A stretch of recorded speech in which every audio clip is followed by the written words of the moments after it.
I went back in and I was telling my sisters about the conversation I just had with Jakori, and they got mad all over again because they already got they issues when it comes to Jakori. But after that, we left the repast. I went back to my mom's house and I was talking to my mom and my aunt about the situation with Jakori and everything that happened because my mom wanted to know why, Jackson didn't show up. So I like let her know. And then my mom wanted to talk about the night of Brittany breaking her leg because Brittany was still in the hospital, like still in the hospital. But she was doing good. She was recovering. Um, After the conversations with my family, I ended up calling Jakori, finalizing a meetup spot for Jackson tomorrow. Cause I'm like, I'm going back to Savannah. I'll just drive up early, meet you with him, and then drive back. We agreed to meet in Forsyth at 12 o'clock noon. I got there. It was like 12:05. I had called Jakori to let him know I was going to be like 5 minutes late.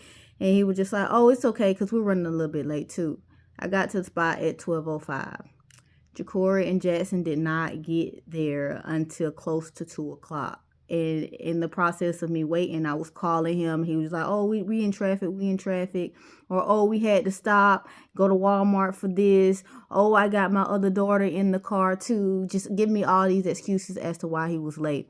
So I sat in that parking lot from 12:05 to about, it was like 1:55 when Jakori finally came.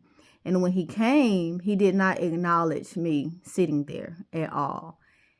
He came, him and Jackson got out. They went inside to the Arby's. And I'm just sitting there like, one, I've been waiting over an hour for you to get here. Two, you get here, you park, don't say anything to me. You and Jackson instantly go in the restaurant to get something to eat. And I'm just like, I'm irritated. So I get out the car. I go in the Arby's and I'm just like, Jakor, are you serious? Are you serious right now? He was like, what? Like, what you doing right now? I was like, Jakori, I've been sitting out here for over an hour waiting on you. You don't acknowledge me. You just come in and started ordering you something to eat. He's like, yeah, Jackson's hungry. Me and Jack, we're both hungry. I need to get him something to eat. Like, don't worry, we're here. We about to go. I'm like, you don't get it. I've been waiting for over an hour for you. You don't acknowledge me. I'm like, you know what? Don't worry about it. He's like, you want something to eat? I'm like, I don't want nothing to eat. Please just hurry up because I'm ready to go. Like, I'm just ready to go. Please hurry up. He was like, fine, dang. All right. I'll let you know when we get our food. He'll come right on out. I'm just like, all right, whatever. So I get up. I leave the restaurant and go sit back in the car. And I'm like, I'm mad. So I called Marlin. He was like, hey, baby, everything okay? I'm like, look, I'm here picking up Jackson. Like I told you, I've already been waiting. He finally come, and then he goes inside and orders him and Jackson something to eat. Marlin's like, what? I'm like, yes. He was like, did he tell you he was finna get them something to eat? I'm like, no, he didn't tell me anything. He just pulled up, got the car, and went in the restaurant. Didn't even acknowledge me. And he knew I was sitting right here. Marvin's like, that's some bullshit. Why are your baby daddies like this? Like, why are they like this? I'm like, I don't know, but I'm tired of waiting. I'm trying not to crash out in this restaurant because I feel like I need to go in there and tell them about this stuff. Cause like, why you got me waiting? Like, what the fuck? Marlon's like, just calm down. Just calm down. I'm like, no, you don't get it. Like, he already did that bullshit by not bringing Jackson to the funeral like he said he was. And now I've been sitting out here over an hour waiting for him. And he just goes in and get food. Like, granted, he could have said, like, look, hey, Key, me and Jackson ain't had nothing to eat. I'm going to go grab us something to food, grab us something to eat. And, did it that way. But he didn't do none of that. He didn't acknowledge me. I don't like that. Like, God, I just want to, whoa. And as I'm, like, venting to Marlin, Jakori came out. Him and Jackson finally came out. Jackson went to the car, got his stuff, got in the car.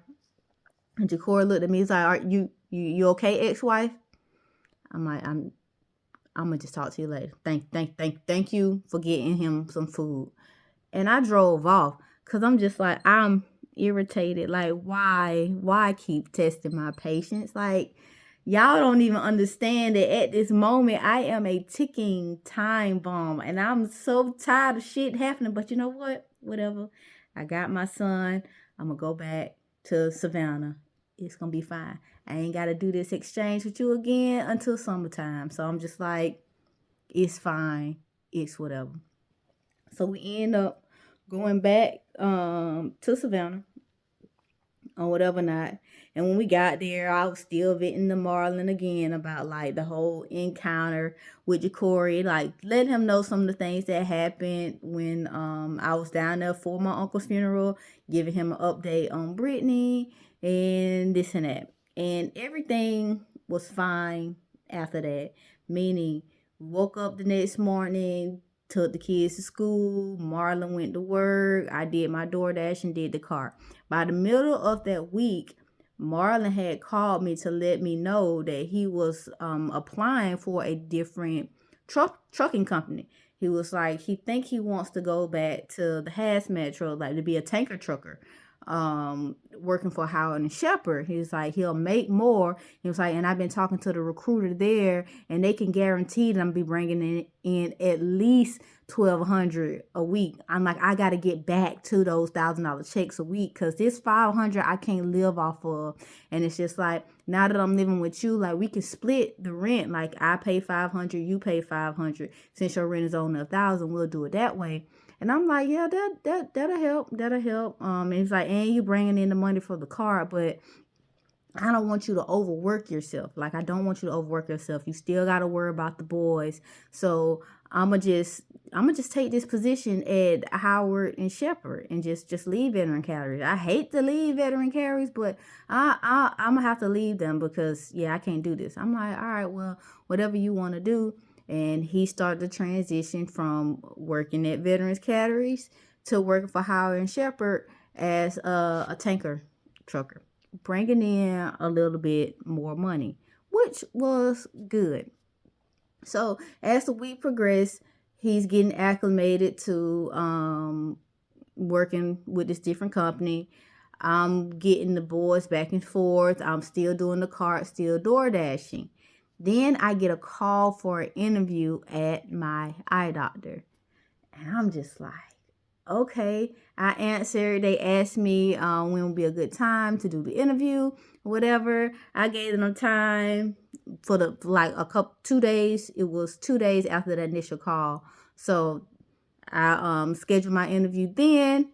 It was like, all right, I'll see you then. Got off the phone with them, called Marlin, let them know I got an interview, because I had still been applying for jobs. I didn't give up on applying for jobs, but it's like, I'm like, okay, I'm going to take this interview. I'm going to go in and see what they got to say, but I feel like they ain't going to pay me because, I mean, it's optometry. I'm sure they not going to pay me the 21 that I was making, but we'll see. So time came for the interview. I pull into the parking lot. I call Mara and let him know that I'm like at the interview spot. I was looking for Katie. That was the general manager at the time.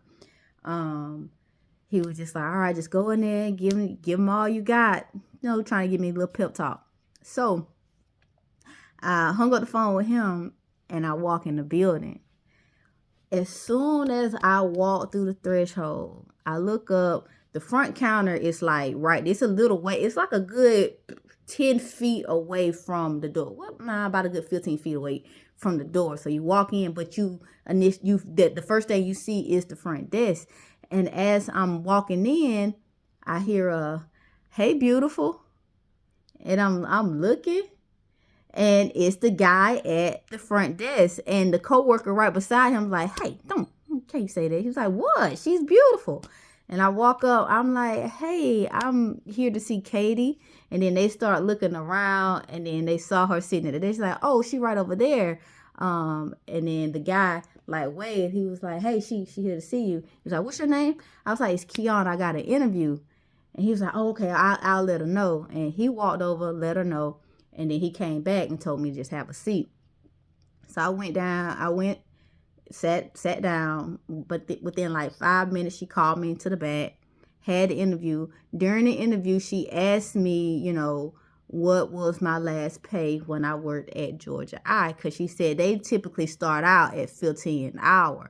So I'm like, if they start out at 15 an hour, I don't want to tell them 19.50, because that's what I was making at Georgia I. But when I was at the other practice, it was 21. So I'm like, well, I can get on the amount that I was making before I moved to Maryland, which was 17.50. So I told her, I was like, yeah, I was making 17.50. And she was like, who, 17.50? That's a lot, because we normally just start at 15. That's 15 if you're not, trained or anything. But I get that you're certified. I can talk with them and see if they'll give me the 17.50. And I'm just like, all right, cool. And we shook on it and left. When I got in the car, I called Marlin. I was like, hey, he's like, how did it go? He was like, well, she's gonna see if they're gonna give me the 17.50. He was like, 17.50. I was like, yeah. I'm like, it's a pay cut from the $4. It's a $4 pay cut from the last practice. I mean, but it's something. And I'm like, maybe, if they agree to the 17.50, I maybe can get like 50 cents more, see if they'll go up to 18. He's like, yeah, it won't help, but it won't hurt to try. It won't hurt to try. And then he was like, so how did you meet any of like your possible co-workers if you do get the job? I'm like, yeah. But the guy at the front, as soon as I walked in, he was just like, hey, beautiful. And Mara's like, oh, don't tell me you got a work husband already.